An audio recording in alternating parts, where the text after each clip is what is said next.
Edudzi, as I heard your ranking, Jinapo, say, among other things, there are problems with this system. He says, among other things, that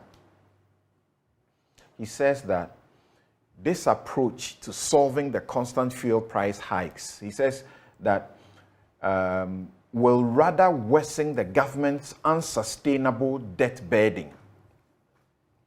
The gold being used for the deal ought to be valued in dollar terms as a function of currency, as it is done for oil. He says, quote, "This is a lazy man's approach because gold, first of all, needs to be expressed in its monetary value. You can't just say, take an ounce of gold and give me a barrel of oil as it used to be in the real butter that you are talking about. You must first of all value that gold in dollar terms, and that is the function of currency or money. I'm not a prophet of doom, but from all the documents I have read, we are heading for a debt crisis out of this so-called gold for oil." I don't get his point. Help me. And they are bringing in BDCs that have issues. So I think that, so good morning to you and our viewers and our listeners. I think that the fear of the minority, first of all, has a certain historical basis. You know, our vice president has this penchant of engaging in rash talk. And this rash talk, with the benefit of time, had rather exposed the fact that our vice president is really not thorough when it comes to policy issues. Why am I saying this? If you recall, there was a time our vice president gave an indication why government of Ghana was going to reduce benchmark value. Because for him, revenue from the port is a function of total volume of import times how much you are basically charging by way of duties. And so took the view that if the benchmark value reduces, automatically there will be an increase in volume, which will translate in greater revenue for government. It turned out that that so-called reduction in benchmark value could not be sustained. So government had to do a U-turn and now go back to the very position. Second, we're here in this country when the vice president said he was bringing another novelty here, Sino-Hydro. You recall? And we told him that, listen, Sino-Hydro, from the document and the framework agreement that we have seen, it is not what you are projecting. In fact, it's a loan. So come forth. Let's know how this is going to impact on our overall public debt portfolio. He said NDC members do not read. Today, as we speak, by June, the Sino-Hydro transaction comes to an end. We are yet to process even one ton of bauxite, create an escrow account, use the money to offset whatever the Sino-Hydro. They have disbursed $600 million dollars. So that 600 million, instead of using your bauxite to pay for it, it has now become part of our public debt. Based on this conduct of the vice president, we are expressing a certain fear. First of all, the minority is simply saying that if you go or you get your gold, whether from Anglo Gold, whether from Newmont, or small-scale miners, there's a certain value for an ounce of gold. That particular value is expressed in dollar terms. So it can be $64,000 per an ounce of gold. Let's know how much we are getting. Assuming we're selling that particular gold, we would have gotten this.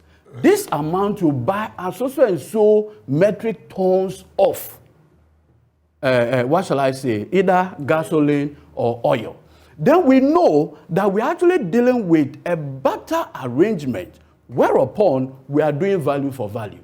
But in this case, Samson, you recall that as we even speak today, we do not know how much gold have we gotten from these small-scale miners. In any case, Samson, anytime the Bank of Ghana get the proceeds from our gold purchases, they are supposed to come to the Bank of Ghana vault. Granted. So if we have this arrangement where this particular proceeds can come to the Bank of Ghana, why are we using, as it were, intermediaries? Intermediaries. Because as we speak, Bank of Ghana had gone to employ the services of an intermediary, Alpha Stream.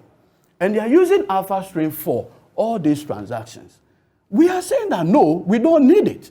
Because we have always been doing purchases of refined petrol. And look at the numbers, senior.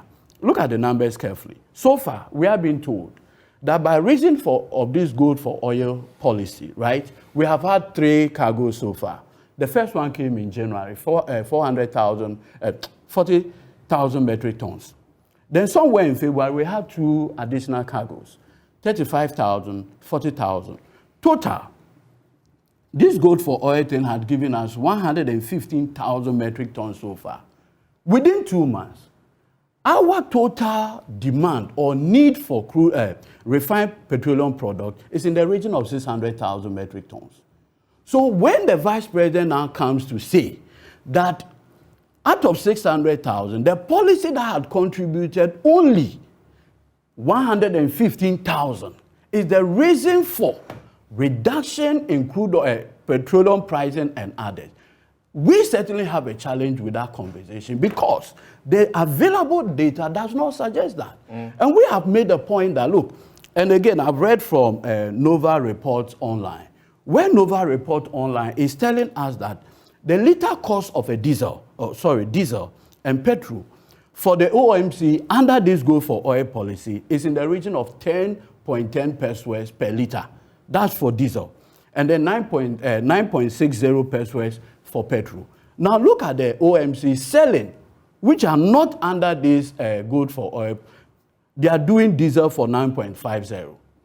They are doing petrol for 9.10 pesos. So you cannot, for all intent and purpose, say that the reason for the reduction in pricing as we see on the various OMC is as a result of this policy issue. You know, when my senior... So that actually confirms what... yes, Nova Report has it. But you see, there's something that my senior says that there are 2 reasons for this gold for oil policy. Stability in the city, because they believe that it will result in relative stability in the city. First of all, let's get this clear. Which it has. No. You are not paying, you are not servicing your public debt, the greater part of it. You have defaulted in servicing. You are saving about $200 million that ordinarily you'll be using for the servicing of your public debt from December. You have defaulted. So ordinarily. Help me understand this. Yes. What is lost by this process, by this policy? When we say so we are saying that they claim that this is a novelty. It is not. No. What is lost by resort to this policy? No. So I think we need to get a conversation first. When we say what is lost, we need to first know if we are ordinarily, just exporting our gold resources, how much would we have ordinarily made in dollar terms? What is your estimation for which, in comparative terms, gives us reason to ditch this policy and return to that? First of all, this policy is in a very, very, early stages. But the Vice President is speaking on projections that this is going to save us $400 million. Yes, he's done his work. He's done his maths. No, $4 billion in terms of... Almost $5 billion. Yes. And we are saying that the reason for the stability, even today, is not attributable to the fact that this, as we speak... Are you able to say authoritatively in such, conclusive terms, because you don't know how much this is contributing to the stability? No. At least you should admit that but it will contribute to the stability. No, what I've just told you... Because if the demand reduces, the demand for gold, for importation reduces, it's automatic. It should not be a... There's no data as we speak, because we cannot even tell the relative stability to the city. How much of it is coming from the fact that you are no longer servicing... No, I thought it was a commonsensical consequence that you don't need to have data to even show. No. You that need this data. Is what will, you need data. It So will you bring. see, even from the economics analysis point of view, what you do usually for an economy is to run a certain regression analysis and then determine the fact that you are no longer servicing your public debt or certain aspects of your public debt. How much of that savings ordinarily, because if you are going to service your debt, what you need is that you need to use the dollar to service. Okay. Now you are not doing that. Right. So that's also a saving. So which one exactly is resulting I'll come in to you, issue? Sure. Mercer. Dr. Theo.